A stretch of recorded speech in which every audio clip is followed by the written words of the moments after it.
Recentemente abandonei meu trabalho como mergulhador saturado. Trabalhei para uma grande empresa que oferece serviços de mergulho que vão desde salvamento, demolição subaquática, reparo de navios, a busca e recuperação. É uma empresa respeitável e são considerados como seguros e confiáveis. Tanto que muitas vezes são contratados pelo governo. E, verdade seja dita, eu vou sentir falta de trabalhar para eles. As pessoas com quem trabalhei eram realmente as melhores entre as melhores. Mas existem muitas coisas inexplicáveis que você pode testemunhar nas profundezas e que te fazem decidir ficar fora do oceano para sempre. Aqui estão alguns exemplos de alguns segredos que muitos mergulhadores levam para os seus túmulos. No caminho para um trabalho para o qual fomos contratados, a nossa hélice ficou travada. Eu me vesti e me preparei para dar um mergulho rápido e verificar qual era o problema. Eu fiz uma breve inspeção e localizei uma corda grossa enrolada ao redor da hélice e do eixo.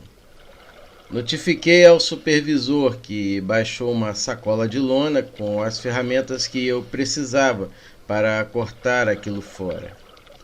Eu pendurei a bolsa no gancho, peguei as ferramentas de dentro e comecei a liberar a hélice.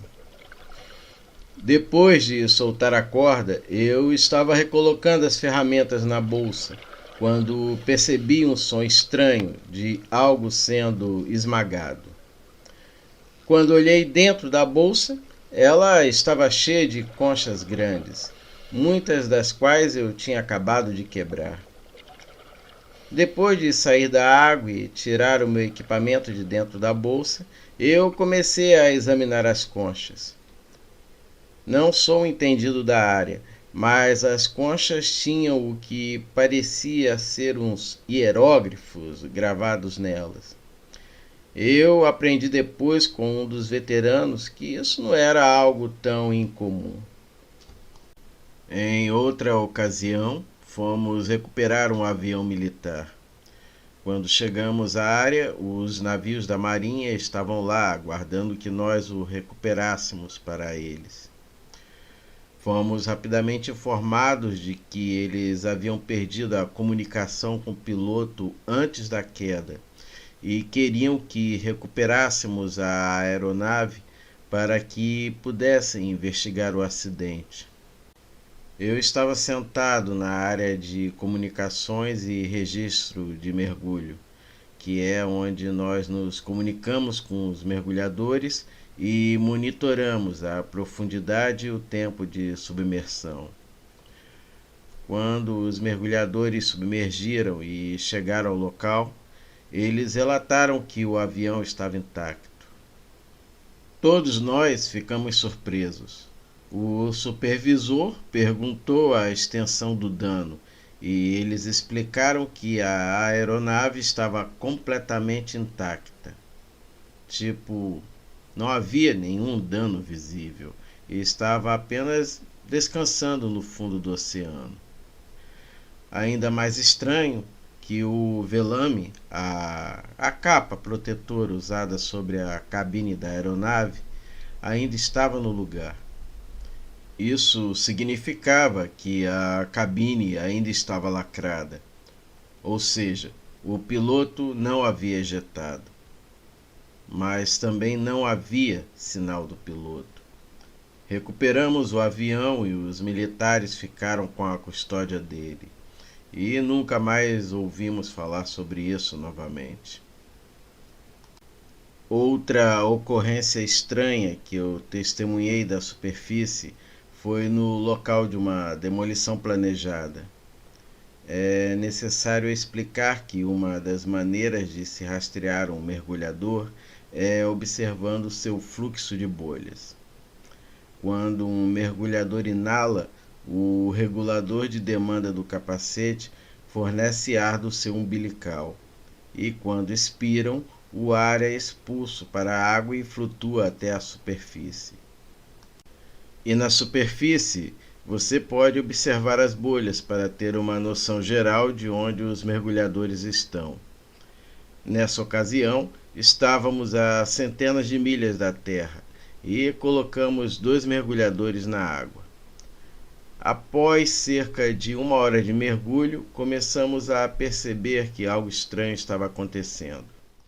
Havia 3 fluxos de bolhas distintos vindos de onde eles estavam trabalhando. No início, presumimos que havia alguma correnteza e que ela estava nos confundindo, mas logo notamos um 4º conjunto de bolhas vindo de longe. Ele parou a cerca de 20 pés dos mergulhadores, perto de um dos fluxos de bolhas. Perguntamos aos mergulhadores pelo intercomunicador, mas nenhum deles conseguiu ver nada fora do comum. Então, mesmo da superfície, ouvimos um guincho de gelar o sangue vindo das águas, e então o silêncio. Os mergulhadores não ficaram muito preocupados. Nós ouvimos coisas estranhas o tempo todo. O som viaja bem na água e você se acostuma a assumir que está muito longe. Mas logo parecia que a água ao longe estava fervendo e se aproximando. Mas não estava fervendo. Eram inúmeros fluxos de bolhas movendo-se para mais perto do local em que nossos 2 mergulhadores estavam trabalhando. O supervisor ordenou que os mergulhadores subissem ao estágio de mergulho para serem içados de volta à superfície. Nisso, as bolhas estavam assustadoramente próximas nesse momento, e os mergulhadores, antes de emergir, disseram que começavam a ver umas figuras como sombras à distância. Eles não conseguiam visualizar direito o que eram, então nós decidimos retirar os mergulhadores sem completar as suas paradas de descompressão e jogá-los na nossa câmara hiperbárica. Durante outro mergulho perto das Bahamas, eu tive uma experiência assustadora. Era meu primeiro trabalho de resgate com eles e eu tinha descido acompanhado de um mergulhador veterano, altamente qualificado. A pouco mais de 60 metros de profundidade, nós estávamos examinando um navio afundado em busca de pontos de amarração. E ao me aproximar da proa do navio, eu percebi que o outro mergulhador estava investigando através de uma parte danificada do casco. Ele nadou a alguns metros para dentro do navio, olhando ao redor.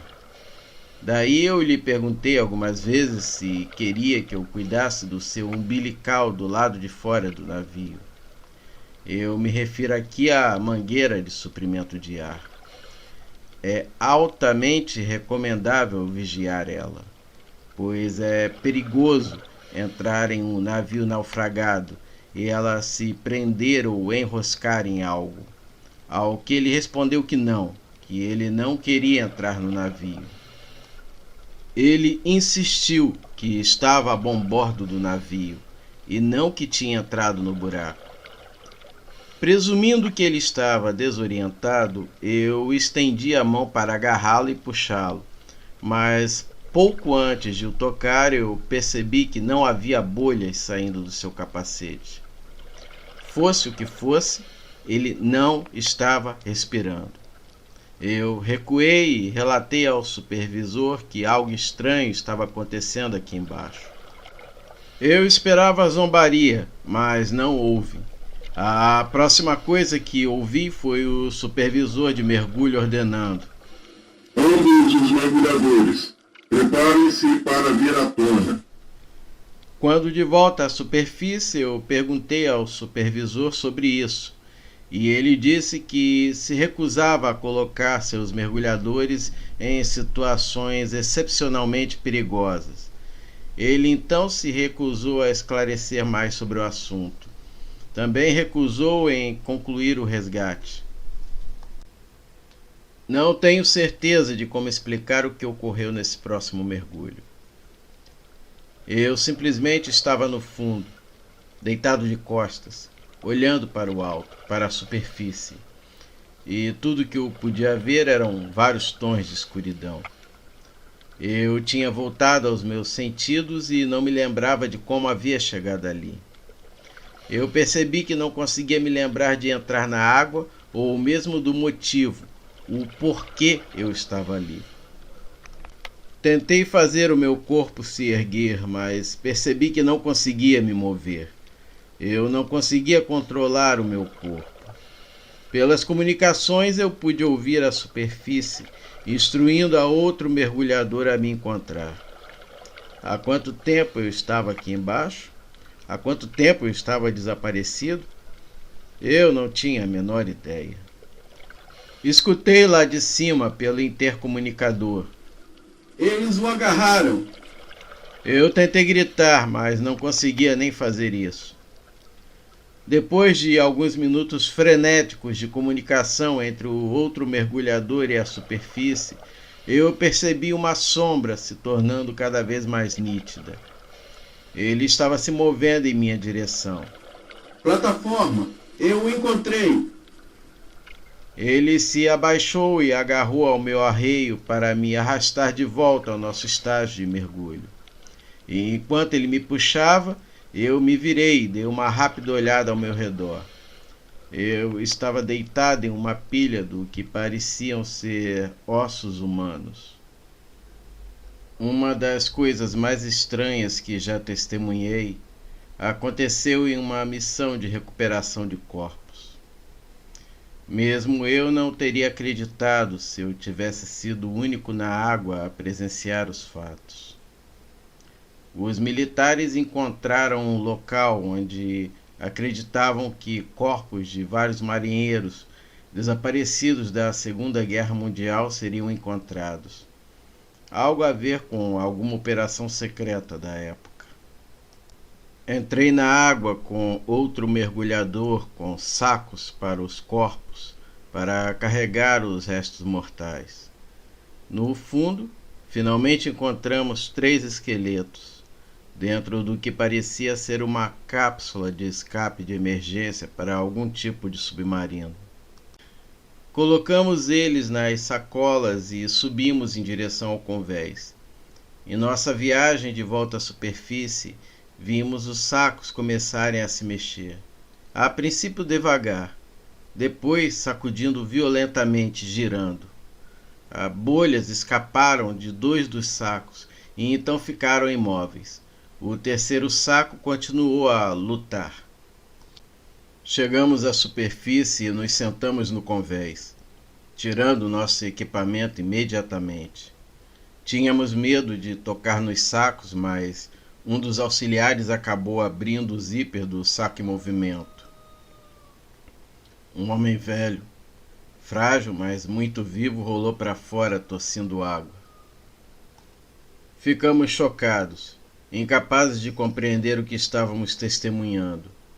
E, ainda sem ter certeza do que eu estava fazendo, eu corri para os outros 2 sacos e abri os zippers. Havia mais 2 velhos, imóveis dentro dos sacos. Eles pareciam ter acabado de se afogar.